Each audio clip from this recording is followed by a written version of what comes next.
할렐루야. 우리 옆 사람하고 인사 한번 할까요? 은혜 받읍시다. 은혜 받읍시다. 할렐루야. 오늘 또 은혜가 넘치는 귀한 시간 되시기를 주님의 이름으로 축복합니다. 오늘은 표적 시리즈 7번째 말씀, 풀어놓아 다니게 하라, 이런 제목의 말씀입니다. 예수님은 영원한 생명을 주시기 위해서 세상에 오셨습니다. 예수님께서 죽음을 이기셨어요. 죽음의 힘은 막강합니다. 세상에 죽음을 이길 수 있는 힘은 없습니다. 죽음은 모든 것을 끝내버립니다. 분리시키고 단절시켜버리죠. 모든 걸 삼켜버립니다. 죽으면 끝이 나죠. 그런데 예수님의 힘은 얼마나 막강한 힘이었던지 죽음을 깨뜨려 버렸어요. 죽음을 이기시고 죽은 자를 다시 살려버리는 그런 능력을 가지고 있다는 거 믿으시기를 바랍니다. 나사로가 죽었어요. 나흘이 지났습니다. 장사를 끝냈어요. 이스라엘 사람들은 굴을 파고 그 굴에 시신을 넣고 입구를 돌로 막아버립니다. 나사로 역시 죽어서 굴에 넣고 입구를 돌로 막았습니다. 죽은 지도 나흘이 지났어요. 다시 살아날 가능성은 0%입니다. 제로예요. 도저히 나사로가 살아난다라는 것은 상상도 할 수 없는 그런 시간이 지났어요.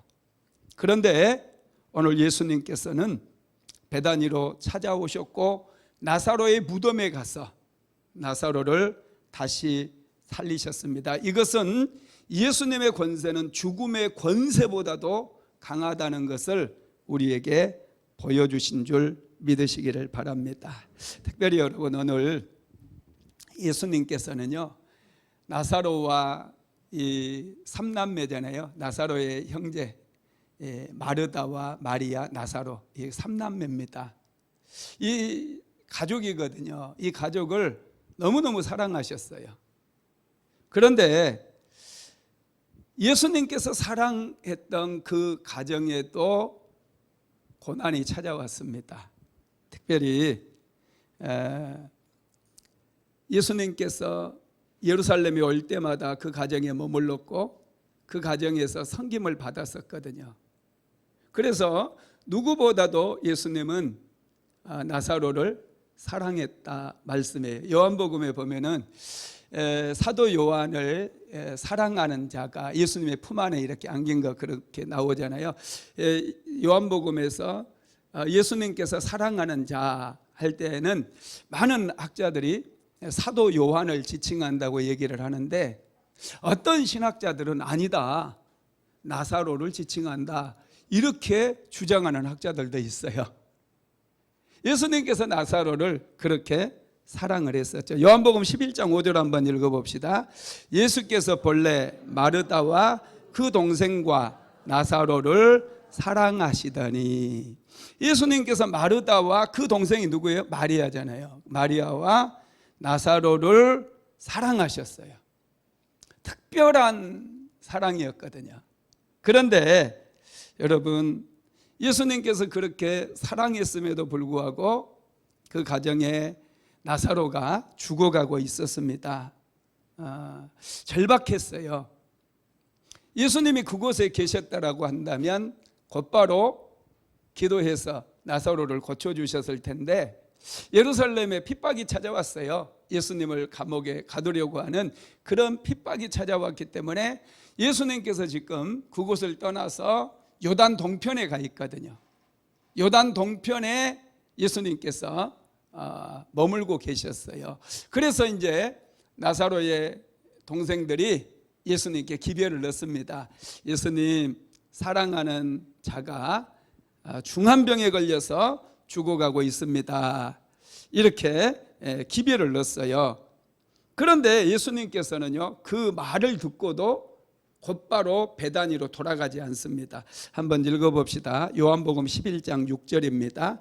나사로가 병들었다 함을 들으시고 그 계시던 곳에 이틀을 더 유하시고.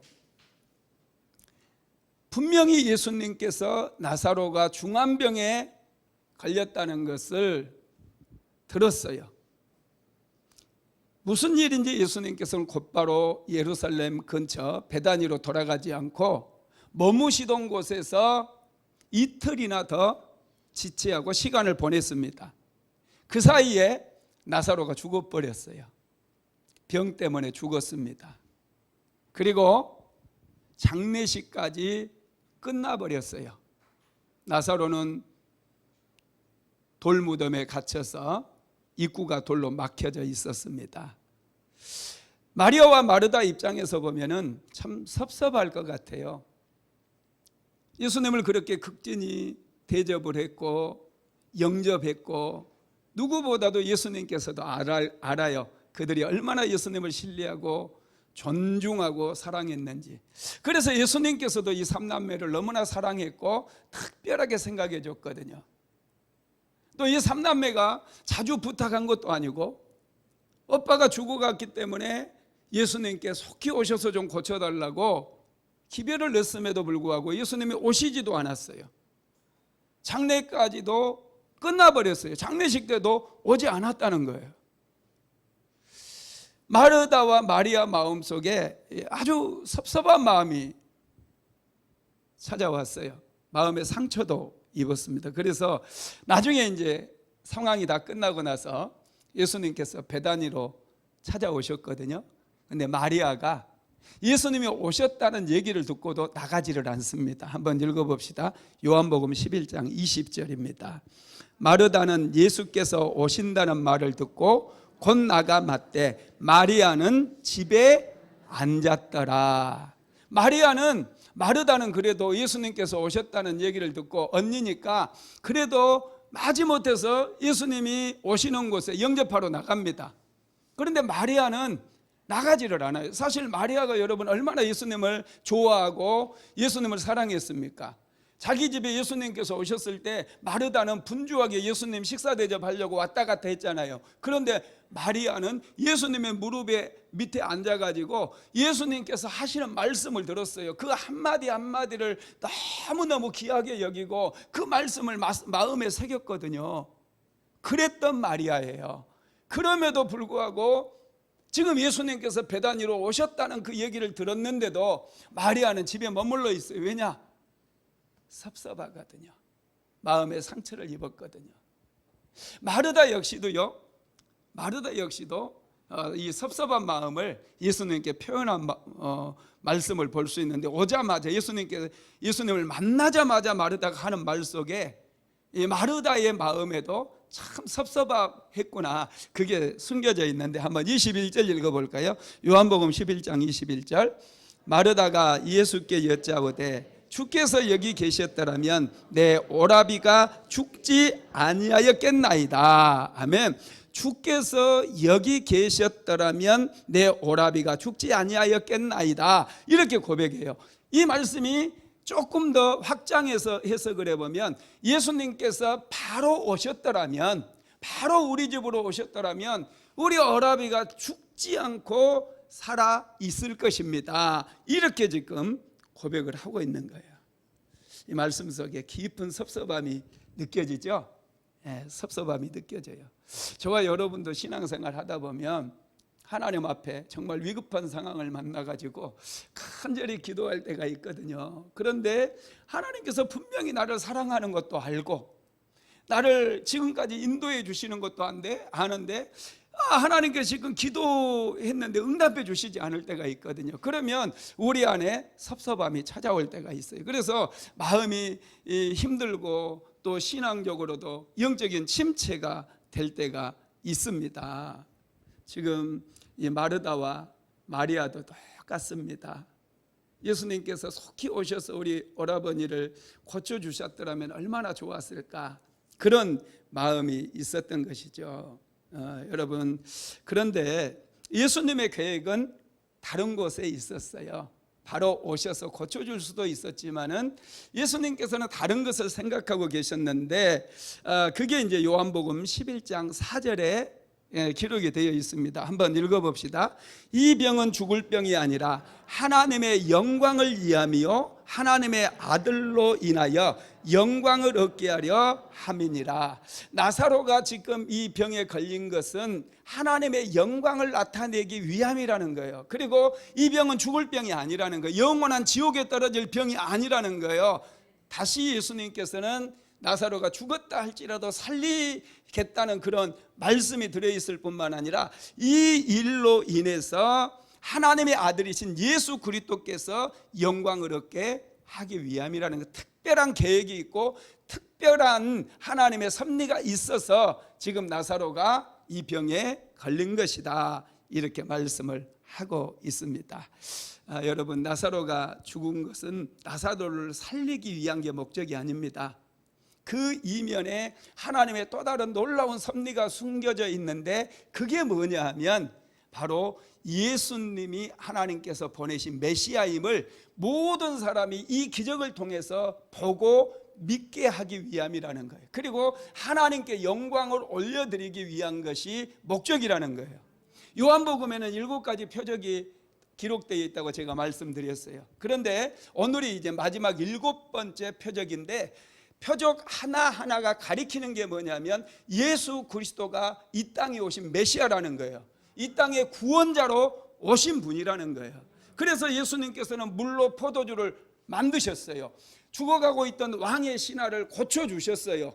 보리떡 5개와 물고기 2마리로 5,000명을 먹이는 기적을 보여주셨어요. 그리고 풍랑이는 파도를 잔잔케 만들었어요.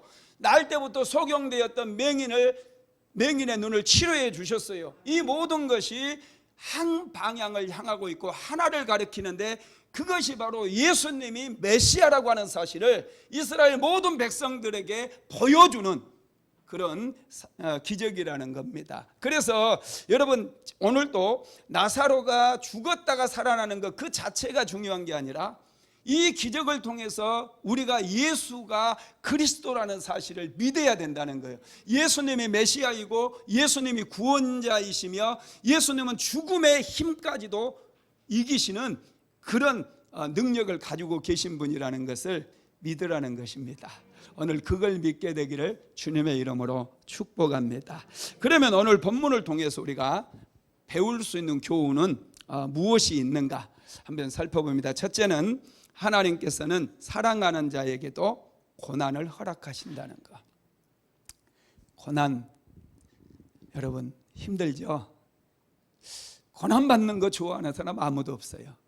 다 힘들어요. 저도 정말 이 고난을 헤쳐나오면서 정말 힘들었습니다. 그런데 하나님께서 사랑하는 자들에게도 고난을 주셔요. 이게 고난의 신비예요. 왜 사랑하는 자에게 고난을 주실까요?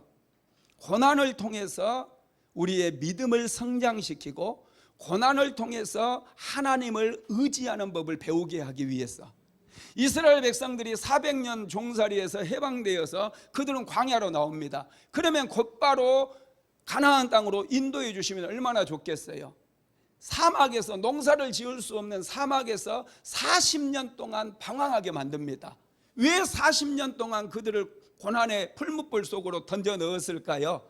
고난을 통해서 하나님을 알고 하나님을 의지하고 하나님께 기도하는 법을 배우게 하기 위함이라는 거예요. 그래서 우리가 고난을 만날 때 중요한 게 뭐냐면 고난 속에서 하나님께 기도하는 법을 배우는 거예요. 고난 가운데서 하나님을 의지하는 그 법을 배우게 되면 우리는 고난을 통해서 영적으로 성장하게 되고 더 성숙하게 된다라는 사실입니다. 특별히 여러분, 오늘 이 나사로 이 3남매는 정말로 예수님께서 사랑했던 그런 가족 아닙니까? 그런데 그 3남매에게 고난이 찾아왔어요. 나사로가 깊은 병에 걸렸었다는 거예요. 그럼에도 불구하고 여러분, 예수님께서는 그들이 고난을 통해서 더 성장하기를 원했고 성숙하기를 원했다는 사실입니다. 여러분, 성경의 인물들 중에 고난 안 당한 사람은 없어요. 사실은 고난이 굉장히 짧습니다. 다윗이 사울왕에게 쫓겨다니면서 13년 동안을 도망 다니죠. 얼마나 깁니까? 그런데 고난을 끝내고 하나님께서 다윗을 왕으로 세워주셨을 때 다윗은 왕으로 40년을 다스리게 됩니다. 13년은 40년에 비하면 아무것도 아니에요. 40년 동안 영화를 누리게 되는 거죠. 요셉 역시 마찬가지입니다. 요셉이 애굽의 종으로 팔려간 거 여러분 얼마나 고통스러운 일입니까?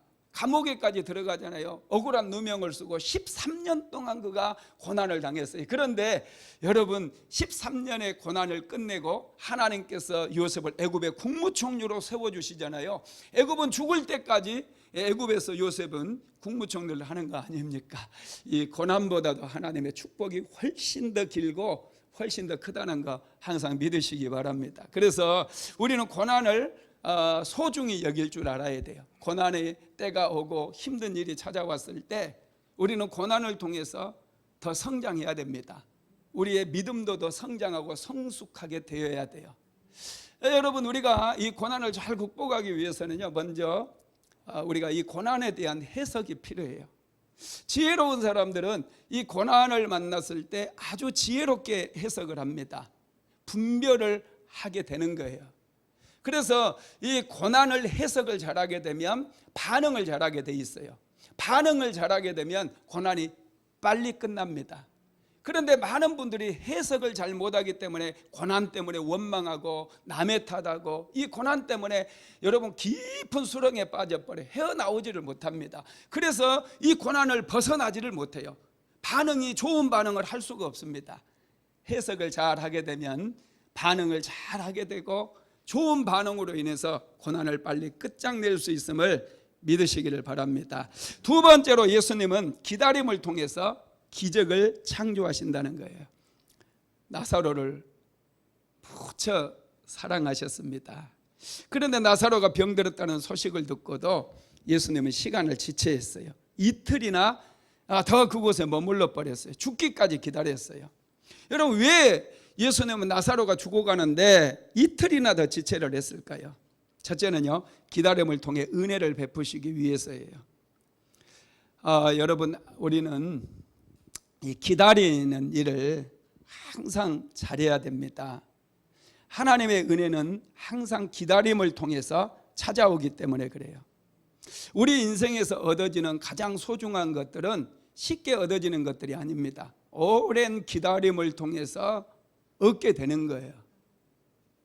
소중한 것일수록 시간이 많이 걸려요. 그래서 여러분 우리는 이 기다리는 성품을 자꾸 배양해 나가야 됩니다. 하나님은 여러분 기다리는 분이에요. 하나님은 오랫동안 우리를 기다려 주십니다. 우리가 하나님의 백성이 되기를, 또 하나님을 의지하게 되기를, 하나님께 기도하기를 하나님께서는 끊임없이 기다려 주시는 거예요. 왜 하나님이 기다리신 줄 아세요? 한번 읽어봅시다. 이사야서 30장 18절입니다. 그러나 여호와께서 기다리시나니 이는 너희에게 은혜를 베풀려 하시며 일어나시리니 이는 너희를 긍휼히 여기려 하심이라. 대저 여호와는 정의의 하나님이시라. 그를 기다리는 자마다 복이 있도다. 아멘. 하나님께서 우리를 기다리시는 이유, 우리에게 은혜를 베풀어 주시기 위함이라는 거예요. 우리가 신실하게 하나님을 의지하고 하나님의 이름을 부르며 기도하기를 하나님께서는 기다리시는데 그 목적이 뭐냐? 우리에게 은혜를 베풀어 주시기 위해서예요. 그리고 하나님께서 우리의 기도를 들으시면 일어서시겠대요. 왜요? 우리를 긍휼히 여겨주시기 위해서. 그래서 여러분 여호와는 정의의 하나님이시고 하나님을 기다리는 사람, 하나님의 역사를 기다리는 사람은 반드시 복을 받는다는 것이죠. 여러분 그래서 이 기다림을 우리는 좀 배워야 돼요. 기다리니까 문이 열리더라고요. 기다리니까 길이 열리더라고요. 기다리면 여러분 열립니다. 신기해요. 힘들어도 쉽게 포기하지 마세요. 쉽게 낙심하지 마세요. 우리 그리스도인들은 좀 끈질겨야 돼요. 여러분 원수 마귀는 얼마나 끈질긴 줄 아세요? 우리를 무너뜨리되 완전히 그냥 완전히 망할 때까지 포기하지 않거든요, 마귀는. 그런데 우리 그리스도인들은 너무나 쉽게 포기해버릴 때가 많아요. 조금 힘들다고 포기해버려요. 기도하다가 여러분 너무 쉽게 그만두고 예배 드리다가도 너무 쉽게 포기하는 분들이 많습니다. 그런데 여러분 절대로 포기하지 마세요. 끈질게 해야 돼요. 끈질기게 하나님 앞에 나오고 끈질기게 예배하다 보면 어느 순간 길이 열려져 있습니다. 막힌 담이 무너져 있습니다. 할렐루야. 새로운 길도 열리고 예배의 문도 열려지고 축복의 문도 열려지고 치료의 문도 열려져서 여러분 역사가 일어나게 되는 거 믿으시기를 바랍니다. 여러분 곡식은요 기다림을 통해서 무르익어요. 별을 한번 생각해 보세요. 이 뜨거운 7, 8월에 정말 장렬하는 그 태양빛을 견뎌야 돼요. 그래야 알곡이 되어집니다. 햇볕이 비추지 않으면요 다 쪽장이가 돼버려요. 여름이 되다 보니까 여러분 나무에서 열매들이 맺히지 않습니까? 햇볕을 견디기 때문에, 여름에 태풍도 견디기 때문에 아름다운 열매가 맺혀지는 거예요. 겨울에는 열매가 맺혀지지를 않아요. 밖에서는 추우니까. 여러분 견뎌야 돼요. 견디면은 반드시 열매가 무르익게 되는 것을 믿으시기 바랍니다. 여러분 사랑도요 견딤으로 깊어지는 거예요. 결혼하고 나서 그렇게 사랑을 했음에도 불구하고 여러 가지 갈등도 생기잖아요. 할렐루야. 갈등이 생깁니다. 결혼하고 나서도 부부 사랑해서 결혼해서도 갈등이 있어요. 잘 견뎌야 돼요.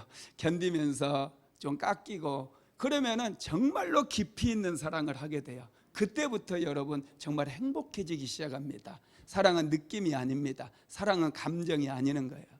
사랑은 여러분 오래 우리가 견디면서 깊은 사랑을 할 수 있음을 믿게 되기를 바랍니다.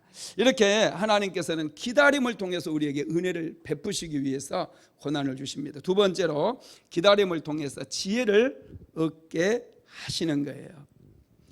나사로가 병들었을 때 즉시 가셔서 고쳐줄 수 있었을 겁니다. 그런데 하나님께서는 이 고통을 좀 지연시켰어요. 그러면서 지혜를 주시기를 원하시는 거예요. 더 이면에 하나님의 일을 볼 수 있는 눈이 열려지기를 원했다는 거예요. 저와 여러분도 인생을 살아갈 때 정말 중요한 게 지혜입니다. 지혜가 뭡니까? 지혜는 분별력이에요. 분별력. 선과 악을 분별하는 거예요. 하나님의 뜻을 분별하는 거예요. 내 뜻도 분별하고 하나님의 뜻도 분별하고 마귀가 유혹하는 것도 분별할 줄 알아요. 이게 지혜입니다.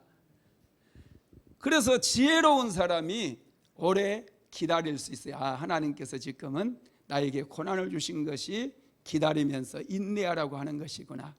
여러분 우리는 이런 기다림을 통해서 지혜를 배워야 된다는 거죠. 여러분 진주 아시죠? 진주 목걸이. 진주가 어떻게 만들어집니까? 조개가 이 땅바닥을 이렇게 탁 훑고 다니다가 날카로운 모래가 자기 살에 박히는 거예요. 그러면 이 조개는 굉장히 아파요. 막 상처가 돼가지고 너무 아파요. 그런데 그 상처를 견디면서 조개 자기 몸에서 액체를 뿜어냅니다. 그리고 그 모래를 감싸버려요. 그래서 만들어지는 게 진주예요. 여러분 우리도 오래 견디면서 내가 섭섭한 마음도 있고 하나님께서 내 기도 들어주시지 않아서 섭섭한 마음도 있고 막 상처가 되기도 하고 열심히 교회를 다녔지만은 되는 것도 하나도 없고 그래서 어쩔 때는 낙심이 찾아올 수 있거든요. 그러는 과정들을 우리가 잘 견디고 기도하면서 견디게 되어질 때 여러분 어느 순간 내가 보석이 돼가고 있다는 거예요. 진주같이 빛나는 보석으로 내가 바뀐다는 사실을 믿게 되기를 주님의 이름으로 축복합니다. 이 카우만 여사라고 하는 분이 쓴 사막의 생수라고 하는 책이 있거든요. 책이 아주 좀 두꺼운데 매일매일 묵상하는 묵상집이에요. 이분이 이 책을 제가 읽어보니까 아주 이 통찰력이 있더라고요. 묵상이 깊어요. 이 책에 보니까 누에 고치에서 나방이 누의 거치를 뚫고 나오는 그 모습을 관찰한 이야기가 기록이 되어 있는데, 여러분 거치에서 이 나방이 뚫고 나오는 시간이 한 8시간이 걸린대요. 8시간 동안 나비는 완전히, 이 나방은 온 힘을 다해서, 이 생명을 다해서 이 거치를 뚫고 나온다는 거예요. 막 날갯짓을 해가면서 몸부림을 치면서 마치 어머니가 아기를 출산하는 것처럼 이 거치에서 나방이 나오기 위해서 몸부림을 치고 8시간 동안 몸부림을 친 끝에 드디어 거치를 뚫고 날아가더래요. 그래서 야, 저렇게 이 나방이 힘들게 나오는구나 생각을 하고, 안 되겠다, 내가 좀 도와줘야 되겠다 생각하고 옆에 있는 거치들을 전부 가위로 잘라줬대요. 그랬더니 나방이 나오기는 쉽게 나오는데 나오자마자 날아가지도 못하고 툭 떨어지더니 죽어버리더래요.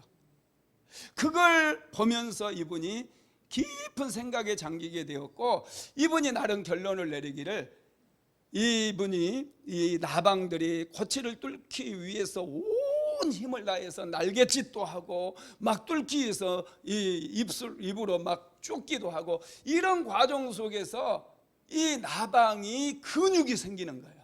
근육이 생겨가지고 이 8시간 동안 사투 끝에 드디어 세상으로 나오게 되면 하늘을 날 수 있는 힘이 생긴다라는 거예요.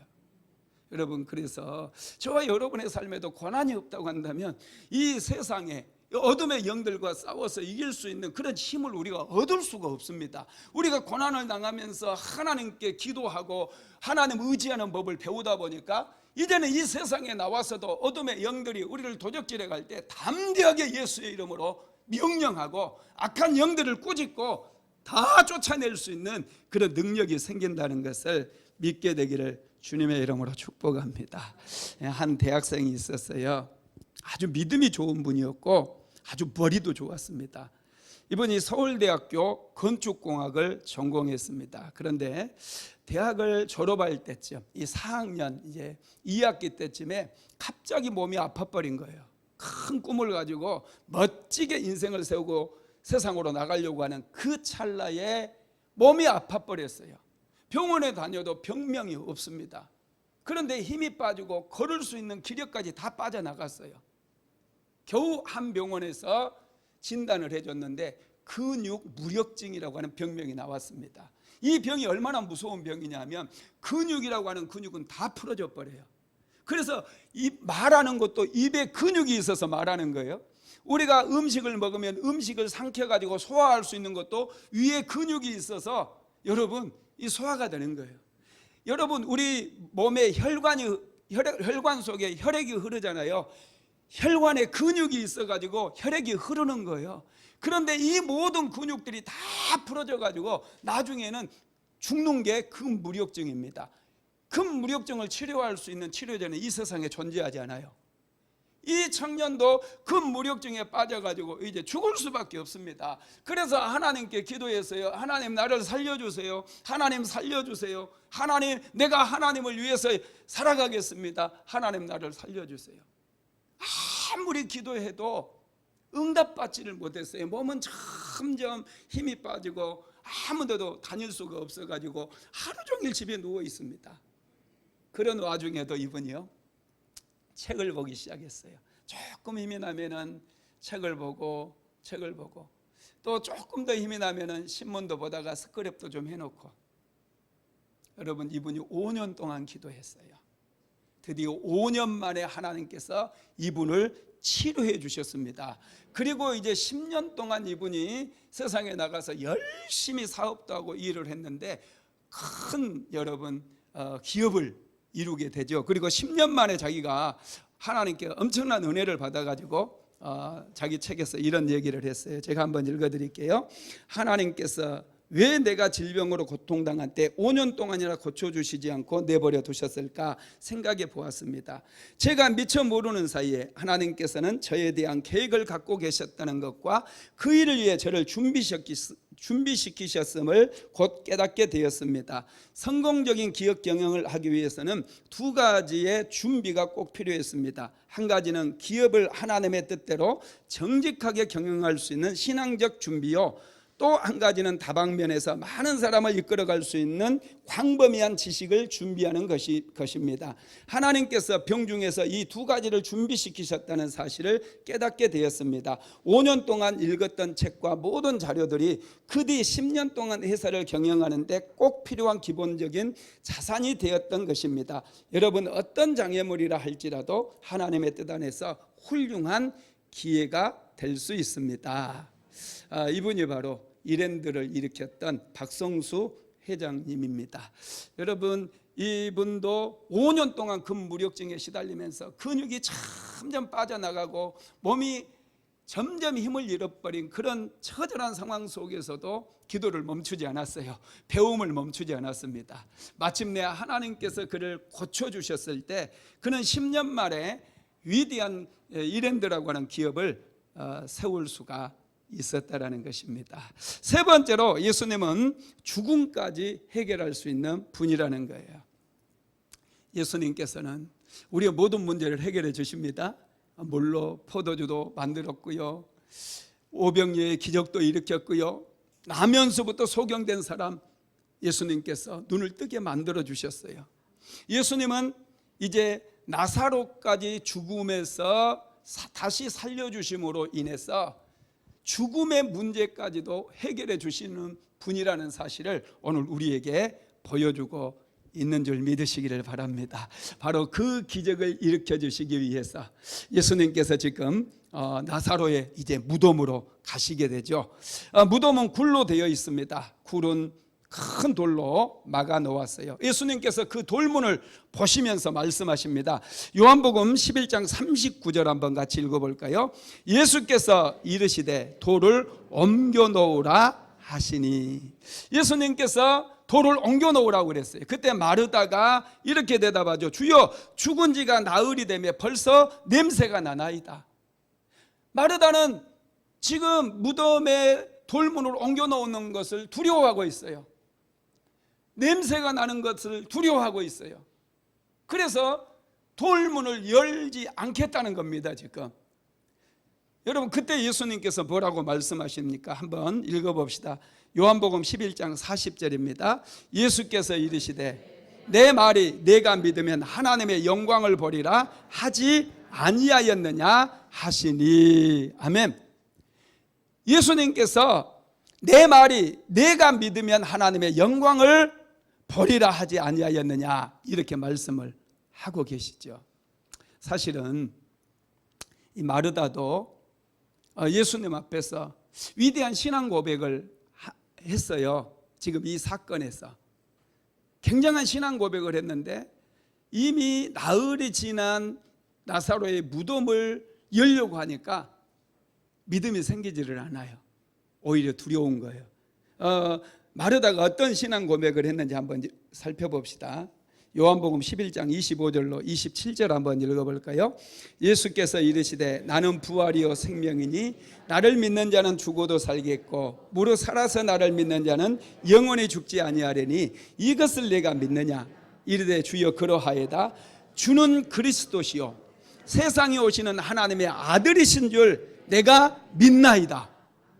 예수님께서 내가 부활이요 생명이니 나를 믿는 자는 죽어도 살겠고 무릇 살아서 나를 믿는 자는 영원히 죽지 아니하리라, 이렇게 말씀했을 때 마르다는 뭐라고 고백합니까? 그러하여다. 주는 그리스도시요 세상에 오시는 하나님의 아들이신 줄 내가 믿나이다, 이렇게 고백했거든요. 그러면 예수님께서 돌을 옮겨 놓으라고 했을 때 바로 옮겨 놓아야 되잖아요. 그런데 나사로의 죽음 앞에서 믿음을 잃어버린 거예요. 믿음을 잃어버린 거예요. 그 나사로의 무덤을 보니까 지금 냄새도 날 것 같고 살아난다라는 것은 이건 도저히 기대할 수 없는 거죠.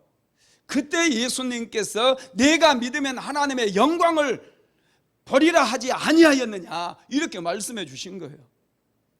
그때 여러분 이제 돌을 옮겨 넣게 됩니다. 순종하게 됩니다. 요한복음 14장 41절에 보면 돌을 옮겨 놓으니 순종이 따라왔어요. 이 마르다의 마음속에도 다시금 믿음이 회복되어지고 이 믿음이 돌을 옮겨 놓는 순종으로 연결이 되어집니다. 그때 이 순종이 그곳에서 이루어졌을 때 예수님께서 이제 그 돌문을 바라보시고 하나님 앞에 하늘을 우러러 기도를 시작하는 거예요. 한번 읽어봅시다. 요한복음 11장 41절로 42절입니다. 예수께서 눈을 들어 우러러 보시고 가라사대 아버지여 내 말을 들으신 것을 감사하나이다.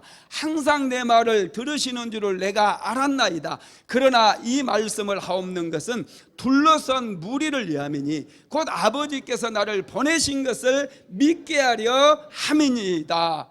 먼저 예수님께서는 눈을 들어서 하나님을 바라보면서 하나님 앞에 간절히 기도했다는 거예요. 그리고 기도를 마치자마자 무덤을 향해서 명령을 내립니다. 그게 요한복음 11장 43절에 나와 있는데 같이 읽어봅시다. 이 말씀을 하시고 큰 소리로 나사로야 나오라 부르시니 예수님께서 마르다의 순종을 보시고 이제 하나님께 기도했어요. 그리고 나서 그 무덤을 향해서 나사로야 나오라 이렇게 명령을 내린 거예요. 그 순간 어떤 일이 일어났는지 한번 여러분 볼까요? 어떤 일이 일어납니까? 요한복음 11장 14절 한번 읽어봅시다. 44절 요한복음 11장 44절 시작.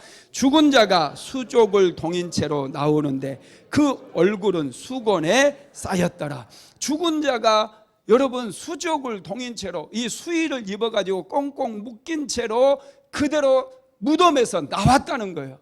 여러분 놀랍지 않습니까? 예수님께서 말씀하시니까 죽은 지 나흘이 지난 시체가 그 말씀을 듣고 순종하는 거예요.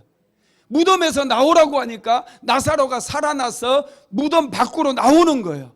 지금 보이지 않아요. 얼굴도 수건으로 감싸버렸어요. 지금 수의를 입고 꽁꽁 묶어놨기 때문에 여러분 어떻게 나왔겠어요?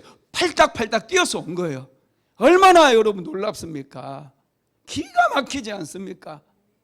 예수님께서 말씀하시니까 나사로야 나오라 명령하니까 죽었던 나사로가 살아나는 역사가 일어나게 되었습니다. 이 죽은 자도 예수님의 말씀에 순종했다라는 것이죠. 그러면 예수님께서 죽은 지 나흘이나 지난 나사로를 왜 살리셨느냐? 아까 제가 말씀드렸잖아요. 그죠? 그 말씀이 다시 한번 나오는데 한번 읽어봅시다. 요한복음 11장 41절로 42절 다시 봅니다. 돌을 옮겨 놓으니 예수께서 눈을 들어 우러러 보시고 가라사대 아버지여 내 말을 들으신 것을 감사하나이다. 항상 내 말을 들으시는 줄을 내가 알았나이다. 그러나 이 말씀을 하옵는 것은 둘러싼 무리를 위함이니 곧 아버지께서 나를 보내신 것을 저희로 믿게 하려 하심이니이다. 나사로 하나 살려내려고 이 기적 행한 거 아니라는 거예요. 나사로는 어차피 살려내도 몇 년 못 가서 또 죽어요. 저와 여러분 하나님께서 예수 믿으면 또 죽었다 살리고 얼마든지 할 수 있겠지만은 이 자체가 목적 아니에요. 어차피 우리는 죽게 돼 있어요.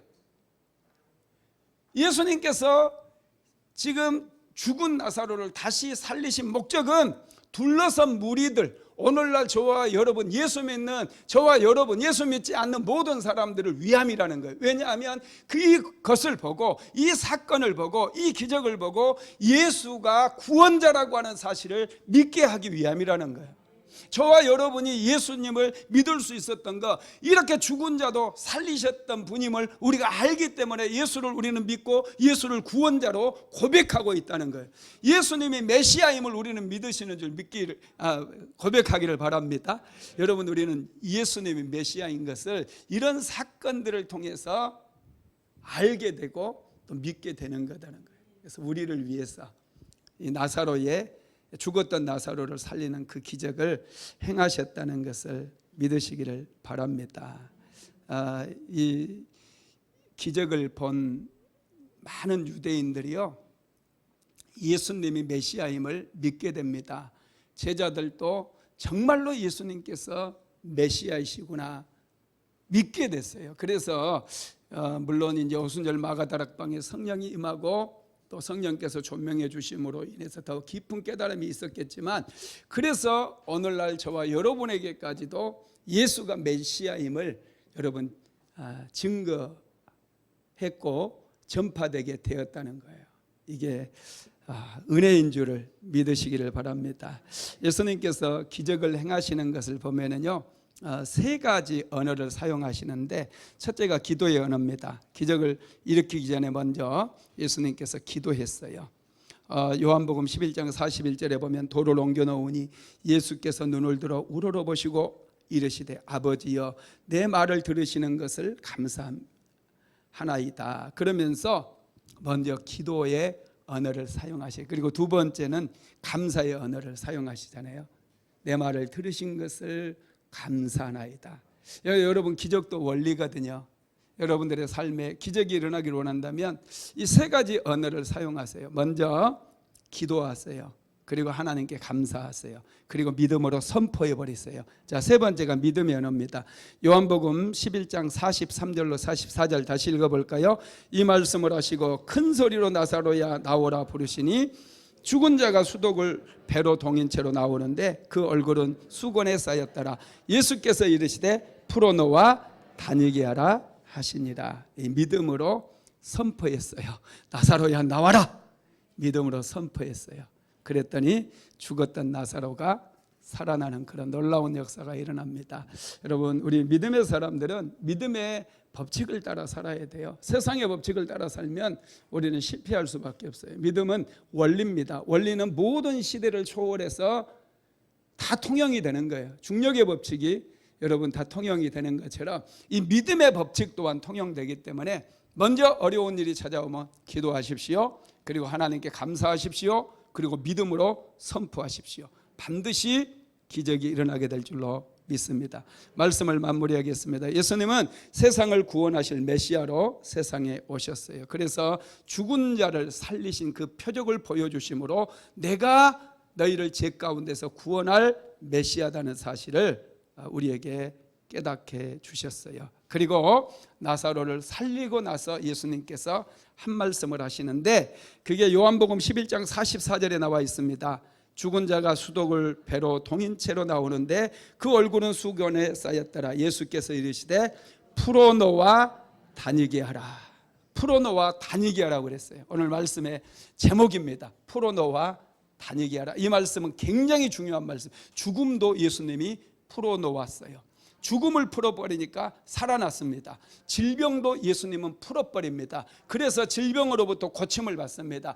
가난도 풀어버립니다. 그래서 가난한 자들이 부욕해 되는 축복을 누립니다. 어떤 저주라도 예수님께서는 전부 풀어버립니다. 그래서 축복으로 바꾼다는 사실을 믿으시기를 바랍니다. 풀어놓아 다니게 하시기 바랍니다. 여러분들의 남편도 풀어놓아 다니게 하시고 자녀들도 풀어놓아 다니게 하십시오. 놀라운 역사가 일어나게 될 줄로 믿습니다.